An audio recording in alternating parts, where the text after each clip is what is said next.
আসসালামু আলাইকুম ওয়া রাহমাতুল্লাহ। প্রিয় দর্শক, আপনার গুনাহের পরিমাণ যদি সমুদ্রের ফেনারাশির পরিমাণও হয়ে থাকে তাহলে চিন্তার কোনো কারণ নেই।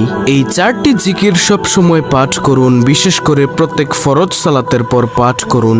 ইনশাআল্লাহ আপনার গুনাহগুলোকে আল্লাহ তাআলা এমন ভাবে ক্ষমা করে দিবেন, যেমনই ভাবে একটি গাছে ধরে ঝাঁকি দিলে সেই গাছের যত পাতা রয়েছে সকল পাতাগুলো ঝরে পড়ে যায়, ঠিক সেইভাবেই আল্লাহ রব্বুল আলামিন আপনার সমস্ত গুনাহগুলোকে আপনার শরীর থেকে ঝরিয়ে দিবেন।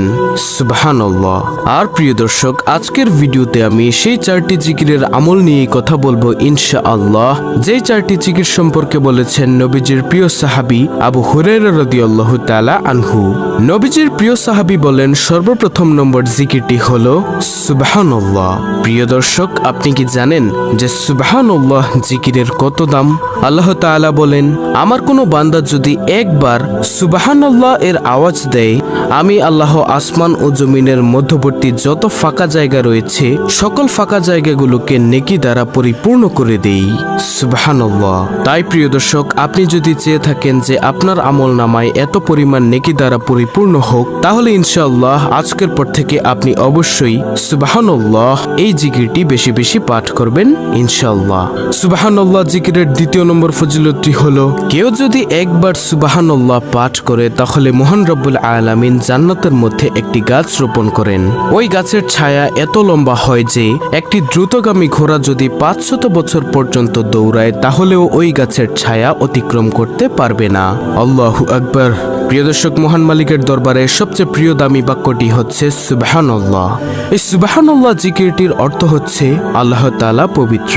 আল্লাহ তাআলা এই পৃথিবীতে কেন বান্দাবান্দিকে পাঠিয়েছেন তার একমাত্র কারণ হলো তার ইবাদতের জন্য। তার বান্দাবান্দি তার ইবাদত করবে, সেজন্য আল্লাহ রাব্বুল আলামিন সৃষ্টি করেছেন। আর জিকির করা কিন্তু ইবাদত। তাই প্রিয় দর্শক, আল্লাহ তাআলা ইবাদতকারীকে অনেক পছন্দ করেন। তাই আসুন আজকের পর থেকে আমরা সুবহানাল্লাহ এই জিকিরটি বেশি বেশি পাঠ করব ইনশাআল্লাহ। নবীজির সাহাবী আবু হুরায়রা রাদিয়াল্লাহু তাআলা আনহু বলেন, দ্বিতীয় নম্বর জিকিরটি হলো আলহামদুলিল্লাহ।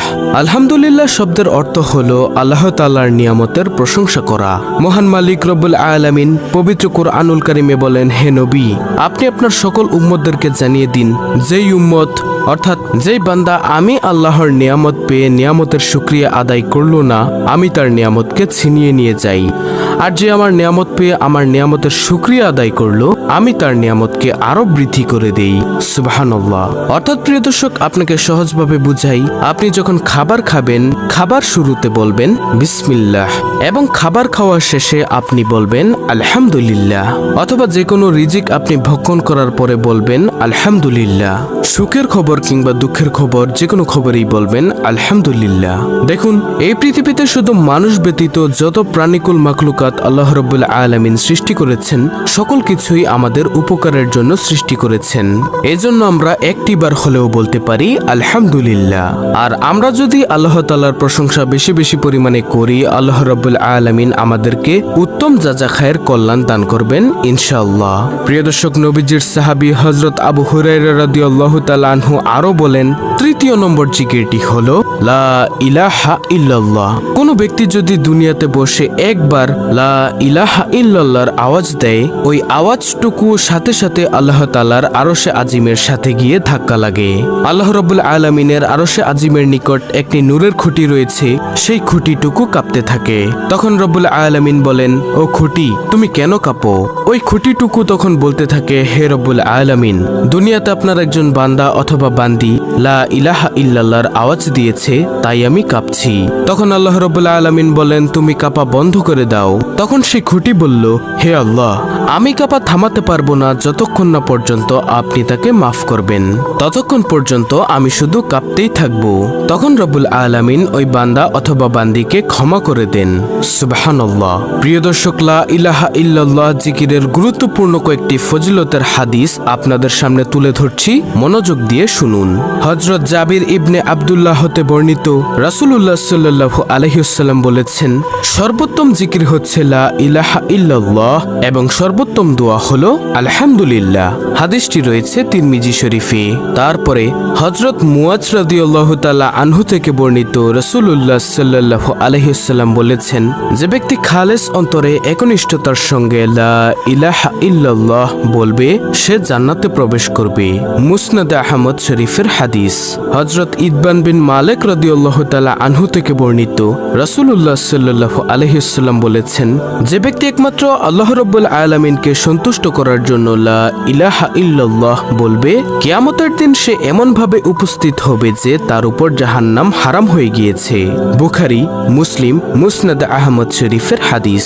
সুবহানাল্লাহ। তারপরে হযরত আনাস রাদিয়াল্লাহু তাআলা আনহু থেকে বর্ণিত রাসূলুল্লাহ সাল্লাল্লাহু আলাইহি ওয়াসাল্লাম বলেছেন, কিয়ামতের দিন আল্লাহ তাআলা বলবেন, হে মুহাম্মদ সাল্লাল্লাহু আলাইহি ওয়াসাল্লাম, সৃষ্টির মধ্য হতে আপনার উম্মতের মধ্যকার এমন ব্যক্তিকে জান্নাতে প্রবেশ করান যে ব্যক্তি একদিন হলেও ইখলাসের সঙ্গে এ সাক্ষ্য দিয়েছে যে আল্লাহ ছাড়া কোনো ইলাহ নেই এবং সে এর উপর মৃত্যুবরণ করেছে। মুসনাদে আহমদ। যে ব্যক্তি সবসময় লা ইলাহা ইল্লাল্লাহ জিকির করবে, আল্লাহ তাআলা তাকে ঈমানের সঙ্গে মৃত্যু নসিব করবেন। সুবহানাল্লাহ, আল্লাহু আকবার। তাই আমরা বেশি বেশি পরিমাণে এই জিকিরটিও অর্থাৎ লা ইলাহা ইল্লাল্লাহ জিকির করব ইনশাআল্লাহ। আল্লাহু আকবার।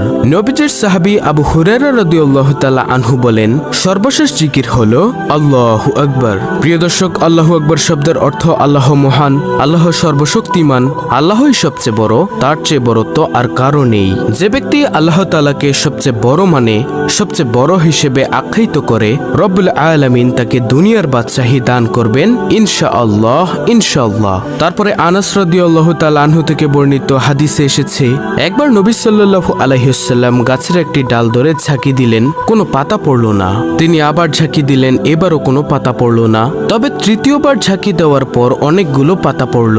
তখন আমাদের নবীজি সাল্লাল্লাহু আলাইহি ওয়াসাল্লাম বললেন, নিশ্চয়ই সুবহানাল্লাহ, আলহামদুলিল্লাহ, লা ইলাহা ইল্লাল্লাহ, আল্লাহু আকবার বলা বান্দার গুনাহ ঝরিয়ে দেন যেমন শীতকালে গাছ তার পাতা ঝরায়।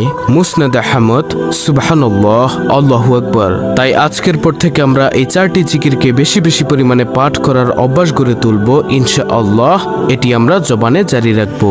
বিভিন্ন ব্যস্ততার কারণে অনেকের পক্ষে নফল ইবাদত করা হয়তো সম্ভব হয় না, কিন্তু যে কোনো জায়গায় যে কোনো মুহূর্তে আল্লাহ তাআলার প্রশংসায় তার জিকির করা কিন্তু সহজ। এই জিকিরের আমল করলে কাজেও কোনো ব্যাঘাত ঘটে না, বেশি সময়ও লাগে না। এক্ষেত্রে উপরোক্ত বাক্যচারটি অর্থাৎ জিকিরগুলো আমরা সব সময় পাঠ করব। আল্লাহু আকবার। তো প্রিয় দর্শক, এই ছিল আমাদের আজকের ভিডিও, অত্যন্ত গুরুত্বপূর্ণ একটি ভিডিও। ভিডিওটি ভালো লাগলে অবশ্যই চ্যানেলটিকে সাবস্ক্রাইব করে পাশে থাকা বেল বাটন অল বাজিয়ে দিবেন। ভিডিওটিতে একটি লাইক দিবেন এবং কমেন্টে আমিন লিখবেন এবং অন্য মুসলিম ভাই বোনদের কাছে ভিডিওটি শেয়ার করে দিবেন যেন তারাও দেখে শিখে এই জিকিরের আমলটি করতে পারে। আল্লাহ রাব্বুল আলামিন আমাদের সকলকে এই জিকির বেশি বেশি পরিমাণে পাঠ করার তৌফিক দান করুন। আমিন সুম্মা আমিন।